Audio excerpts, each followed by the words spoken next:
ఒక మహిళ చదువుకుంటే ఒక కుటుంబం మారుతుంది. ఒక కుటుంబం మారితే సమాజం మారుతుంది. ఇది సావిత్రిబాయి పూలే మనకు నేర్పిన పాఠం. ఇంతకీ ఎవరి సావిత్రిబాయి పూలే? ఆధునిక భారత మొట్టమొదటి మహిళా ఉపాధ్యాయురాలు, స్త్రీల విద్యాభివృద్ధికి, స్త్రీల విముక్తికి కృషి చేసిన మహిళా రచయిత్రి, స్త్రీలు కూడా చదువుకోవాలని ఆశించిన మొట్టమొదటి మహిళ. సావిత్రిబాయి పూలే 1831న మహారాష్ట్రలోని నైగావ్ గ్రామంలో జనవరి 3న జన్మించారు. పేద కుటుంబంలో పుట్టిన ఆమె భవిష్యత్తు గొప్ప మార్పుకు కారణమవుతుందని అప్పట్లో ఎవరూ ఊహించలేదు. చిన్న వయసులోనే, అంటే 9 ఏళ్ల వయసులోనే 12 ఏళ్ల జ్యోతిరావు పూలేతో బాల్య వివాహం జరిగింది. ఆ కాలంలో అమ్మాయిలకు చదువు లేదు. సావిత్రిబాయి పూలే కూడా చదువు లేకుండానే పెరిగారు. అబ్బాయిలు చదువుతూ ఉంటే దూరం నుంచి చూసేవారు. వివాహం తర్వాత జ్యోతిబాయి పూలే గారు సావిత్రిబాయి పూలే గారికి చదవడం రాయడం కూడా నేర్పారు. ఇది ఆమె జీవితంలో మొదటి మార్పు. సావిత్రిబాయి పూలే చదువు విలువ తెలుసుకున్నారు. చదువుతో సమాజం మార్చవచ్చని నమ్మారు. 1848లో పూణేలో బాలికల కోసం మొట్టమొదటి పాఠశాలను సావిత్రిబాయి పూలే గారు ప్రారంభించారు.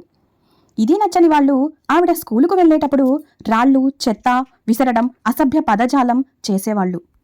అయినా సరే సావిత్రిబాయి పూలే గారు వెనకడుగు వెయ్యలేదు. అదనపు చీర తీసుకుని వెళ్లి మరీ స్కూల్లో మార్చుకొని బోధన చేసేవారు. తిరిగి ఆ బురద చీరతోనే ఇంటికి ధైర్యంగా వచ్చేవారు. సమాజ ఒత్తిడితో జ్యోతిరావు పూలే గారి తండ్రి వీరిద్దరిని ఇంటి నుంచి బహిష్కరించడంతో స్నేహితుడి ఇంటి వద్ద ఆశ్రయం పొందుతూ కూడా ఇల్లు లేకపోయినా స్కూల్ని మాత్రం వదలలేదు, కొనసాగించారు.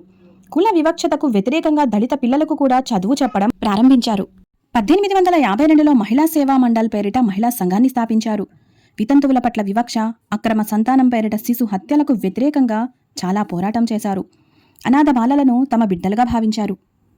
1874లో ఒక వితంతువు బిడ్డను పూలే దంపతులు దత్తపుత్రుడిగా స్వీకరించారు. ఆ బిడ్డకు యశ్వంత్ అని పేరు పెట్టి డాక్టర్ని చేశారు. సావిత్రిబాయి పూలే గారు ప్రపంచంలోనే ఉద్యమ చరిత్రలో భర్తతో కలిసి నడిచిన ఆదర్శవంతమైన మహిళగా నిలిచిపోయారు. అనాథ పిల్లలకు, వితంతువులకు ఆశ్రమాలు ఏర్పాటు చేశారు. కావ్య పూలే అనే కవితా గ్రంథంతో సమాజాన్ని చైతన్యపరిచారు. సత్యశోధక్ సమాజంతో మహిళా విభాగాలు ఏర్పాటు చేసి కులాంతర, వితంతు వివాహాలు జరిపించారు.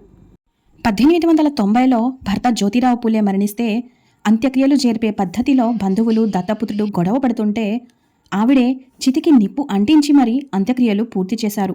ఆమె తెగువకు భారతదేశం మొత్తం ఆశ్చర్యపోయింది. ఈవిడ 1897లో వచ్చిన కరువును సైతం లెక్క చేయకుండా రోజుకు 2000 మంది అనాథ పిల్లలకు భోజనాలు ఏర్పాటు చేయించేవారు. పేదలకు విరాళాలు సేకరించి మరీ అందించేవారు. 1897లో ప్లేగు వ్యాధి సోకినప్పుడు ప్రజలందరూ పారిపోతుంటే వ్యాధిగ్రస్తులను దగ్గరుండి భుజాల మీద ఎక్కించుకొని మరీ సేవ చేశారు. సేవే ఆమె ధర్మం.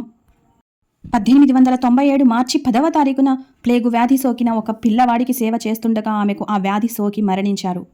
సావిత్రిబాయి పూలే ఒక గొప్ప కవి, రచయిత్రి, చక్కటి ఆలోచన, సేవాగుణం గల మహిళ. సావిత్రిబాయి పూలే ఒక పేరు కాదు, ఒక యుగం. ఆమె లేనప్పటికీ ఆమె ఆలోచనలు ఇప్పటికీ బ్రతికే ఉన్నాయి. క్రాంతిబాయిగా ప్రజలందరూ పిలుచుకునే సావిత్రిబాయి పూలే ఆధునిక భారతదేశ చరిత్రలో ధృవతారిగా వెలుగొందుతూనే ఉంటారు. ఈరోజు అమ్మాయిలు చదువుతున్నారు, మహిళలు స్వేచ్ఛగా జీవిస్తున్నారు అంటే దానికి సావిత్రిబాయి పూలే చేసిన త్యాగమే కారణం. ఇలాంటి మంచి మంచి వీడియోస్ కోసం మా ఛానల్ని లైక్ చేయండి, షేర్ చేయండి, సబ్స్క్రైబ్ చేసుకోండి. ఒక మంచి వీడియోతో మళ్ళీ కలుద్దాం. Thank you.